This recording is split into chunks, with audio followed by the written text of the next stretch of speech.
all, we are making a white wine kit today. Should be another fairly short video because at the end of the day all we're doing is chucking this stuff into a bucket and leaving it. If you've not made one of these before, should do you about kind of, it always says 30 bottles. If you get 30 bottles, you've probably got 1 or 2 full of sediment. Realistically, you're going to get about 28, 700, 750 ml bottles out of this. So today it's a Pinot Grigio on the house, so kind of very mid-range, nothing too fancy, but a fairly solid white wine. Very pleasant.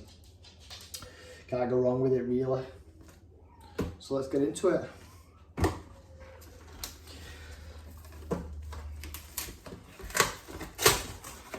As always, sterilised surface, spoon, sterilised bucket.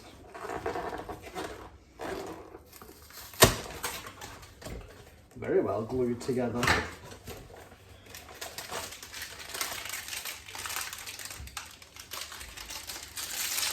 So 2 bits and pieces in the box. Instructions. The only thing I'm going to check is I think it needs to be topped up to 23 litres. Yeah, what I'll do. A few other bits and pieces in here as well. Your finings, so your Kisosol and your Chitosan. Sulfite and sorbet. I'm not actually going to use any of those. Bentonite, which is again, I'll just kind of give a little bit of an overview just in case you're not familiar with this kind of stuff, but it's like a weird kind of clay. It just helps to provide clarity to the wine, so as far as I know, it's kind of like a natural substance. It'll just kind of like, during the fermentation process, grab all of those bits and pieces out of suspension and it'll eventually sink to the bottom. So I will put that in. Word to the wise, it won't dissolve properly, so don't worry about it. And some yeast, so EC1118, so I think that's the champagne yeast if I remember rightly, from Lalvin, so nice stuff. Okay, and this is, I have to say, the wine kits that come in bags, I hate them. It's like playing the bagpipes, seriously. So I'm probably going to struggle to even get this out right.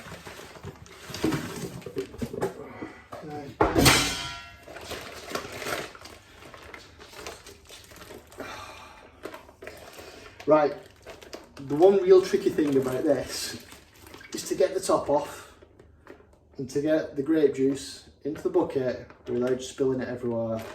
So I might have to do that off camera. The easiest way I've found is to kind of like lay it sort of flat while supporting it and just to kind of flick it off with like a butter knife, or just kind of pull it off, but I tend to find that it goes all over my hand. So let's see how we get on with that. I'm just going to pop that in the sink for now. Right, so that's just been sterilised and rinsed out. I'm just going to get the bentonite in. It seems to be a bit kind of claggy in there, all stuck together. So let's give it a bit of a squeeze and see what I mean. It's like a clay, just kind of totally malleable. Let's see. All right, okay, there we go.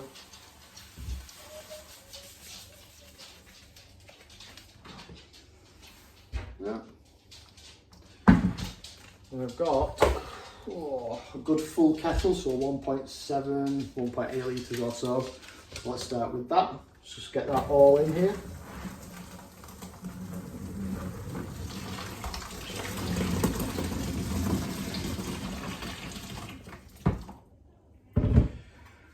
And like I said, this won't dissolve properly, but I'm just going to give it a cursory stir. It's already stuck to the sides.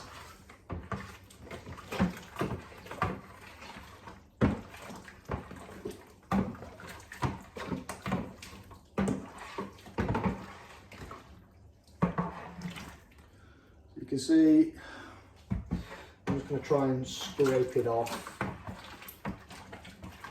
It's very weird stuff, I have to admit.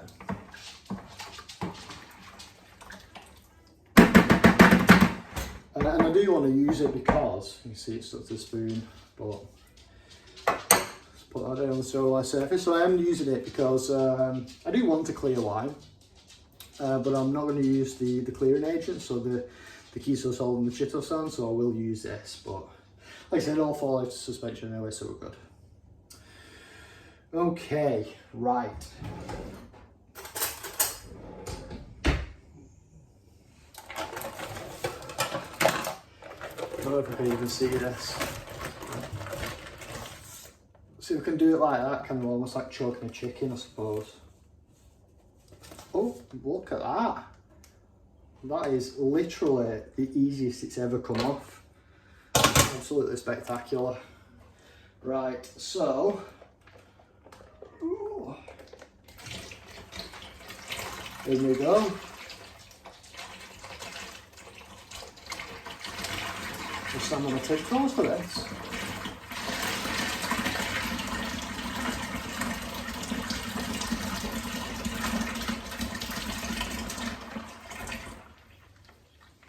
And because this is just kind of concentrated grape juice, you'll definitely have a bit of sediment in the bottom, or kind of into the nooks and crannies of the bag at least. Yeah, just a little bit there. Okay, so what I'm going to do is literally just going to put that under the tap, cold water. I don't know, I'll put about half a litre or so in there. Give it a little swirl around.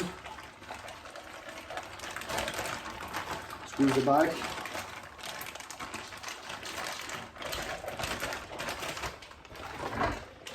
And there we go.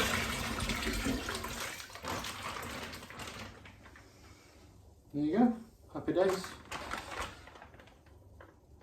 So I would say that's probably a 5 litre bag. Now there are some other wine kits out there, and I've not used them for a while, so I think ISL7 is one of the cheaper on the market. You did, hopefully you still do, get them in like a food grade jerry can. Much easier to manage. But like I said, this is a nice wine, so you can't really go wrong. That's literally the only kind of hassle with it, really. If you can see all that yummy bentonite floating around. But like I say, don't worry, that will drop to the bottom.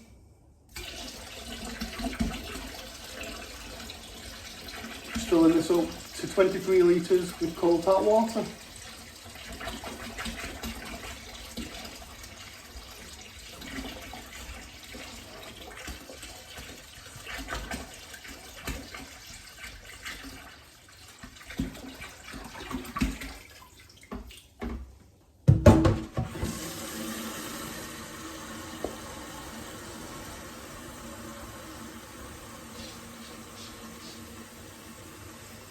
There we are, so we're up to 23 litres.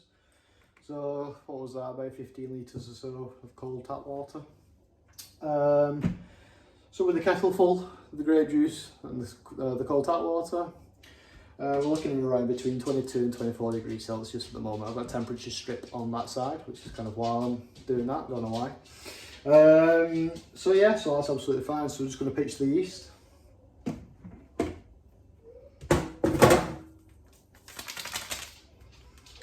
And then the yeast is to the bottom, we don't want to spill on it.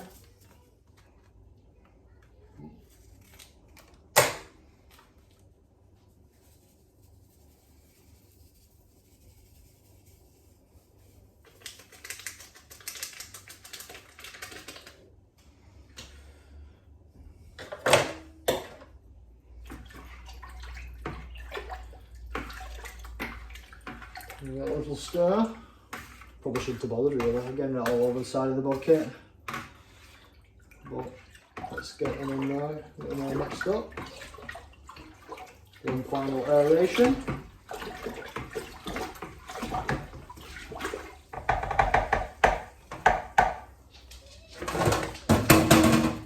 There we go.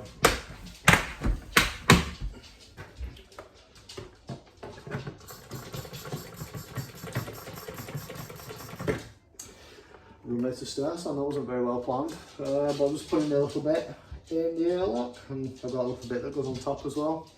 And job done. So right, what I'm going to do now is I'm just going to leave this for 3 weeks, and that's pretty much it. I'm going to bottle it straight from that.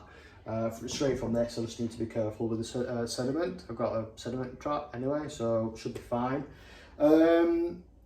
What you can do is maybe leave it 2 weeks. Use your sulfite or sorbate, so that's more like a kind of preserver. It'll also kill any yeast, so any kind of remaining kind of activity. If it's still fermenting away a little bit, it'll stop that from happening. Yeah. And then you can kind of degas it from there, and then use your finings.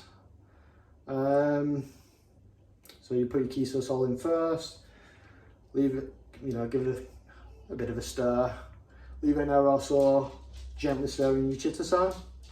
Within 24 hours, it'll be crystal clear. But I just I don't want any crap in my wine, to be honest. I think, and I've got the luxury of just waiting a little bit of extra time for it to just naturally clear, and it will. As for degassing it, if I were to do that, I tend to not bother. I don't find it really makes that much difference when you're leaving it kind of 3-4 weeks anyway. But if I were, I would transfer from this, leave the sediment behind, into a fresh fermenter or a 30 litre carboy. Degas it with a degasser, or just vigorously giving it a stir, over kind of half an hour period, and then you can use your findings. I'm not going to do any of that. Like I said, I'm just going to leave it 3 weeks, maybe 4, depending on kind of where I'm up to with my other brews and stuff that I've got going on at the minute, and then bottle it. Simple as that. In terms of kind of preservation and things like that, it's not going to, it's not vintage, is it? Let's be honest. It's going to get drunk, within kind of 3 or 4, maybe 5 months, maybe even 6 months. All of those bottles have gone, so it doesn't really matter. So I'm just using sterilised bottles and all of that good stuff, and you're good to go. So that is it, wine kit. Really, really easy, really cheap as well. You're talking, I say you get probably 28 bottles out of this easy. 45 quid for a kit? What's that? £1.50 a bottle, something like that. So really, really cheap. Very pleasant wine. It's not going to win any awards, obviously, at that price, but you can't really go wrong. So there you go. I'll love you and leave you. Thank you for watching. Hope you found it useful. If you liked it, give us a thumbs up, subscribe, and I'll see you guys next time. Bye bye.